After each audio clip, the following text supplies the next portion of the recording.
So this is the only video you'll need for anxiety. Again, in this video, I'm going to give you 2 exercises you could do to curb anxiety and to understand anxiety a bit from its root.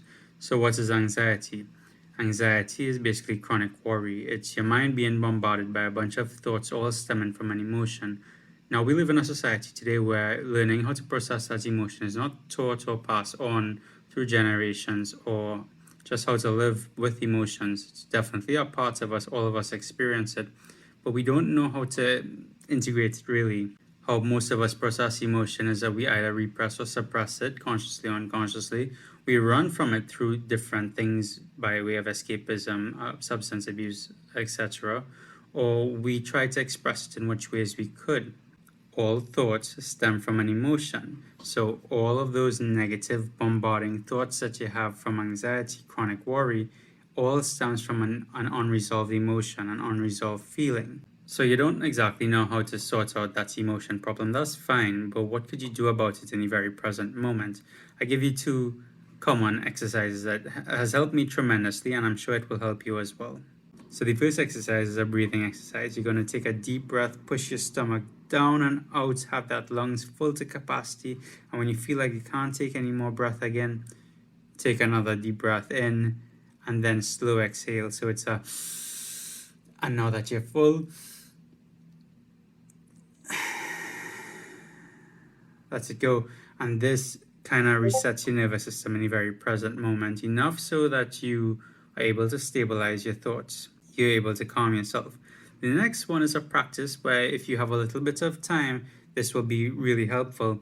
All of those thoughts are coming in and you can't really make sense of what's happening, because from the moment you stop thinking about one thing, another thing comes up, and the moment you put that aside, another thought comes into play. So we're going to use the law of polarity here, where the law of polarity states that if one thing exists in one form, the equal opposite of it also exists. The example we're going to use here is an unpaid bill. Let's say we haven't paid our electricity bill, right? So I want you to, our mind naturally thinks of all of the negative things that could possibly happen. Let's intentionally do that this time. We're going to intentionally think of what's the worst thing could happen of me not paying my light or electricity bill. I have no more current because it's cut. And because of it, all of the food in my fridge goes bad. Snow is starting to fall and the place is getting very cold. But I have no heat because I have no electricity, so I'm going to freeze to death. I also don't have a gas stove, so I can't cook any food, so I'm going to freeze to death and starve to death, and they're going to find my body frozen in my bed come spring. Now that's a very morbid thought, and it's a very morbid picture to think about. It's the worst possible outcome. Let's now think of the very much impossible or possible positive outcome. Let's say my solution to paying this bill is getting a job. So I'm going on the way to that job right now, and on the way I happen to meet somebody who's enamored with my personality, and they want to upfront me $5,000 with a part-time job that fits into my schedule. And on top of that, it's a job for something that I would really like. I'm so excited by this. I go to pay my bill, and on the way to pay my bill, I find a ticket, a winning lottery ticket for $5 million. Now I have wealth secured for the next couple of years, and I'm good to go. Now, I want you to think about what we just thought about. We thought about something that will probably never happen, a very positive outcome, and something that will probably never happen, a very negative outcome. Reality, like a pendulum, falls in the middle of those 2 things.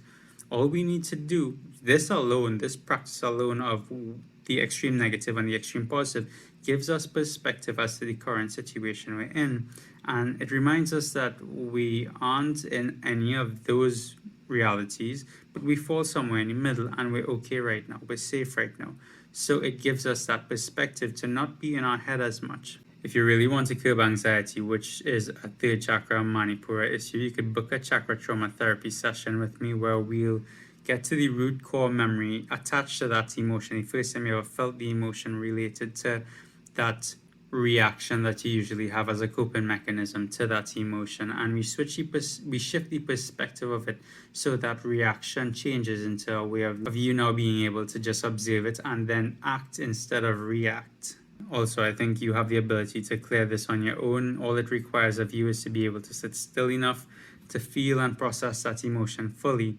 remember, the thoughts stem from the emotion. So if you sort out that emotion and you shift that emotion from a negative one to a positive one, the entire trajectory of thoughts change, and the way in which you experience mentally shifts your outward perspective. Thus, you've stopped anxiety. But I love you. Have a good day.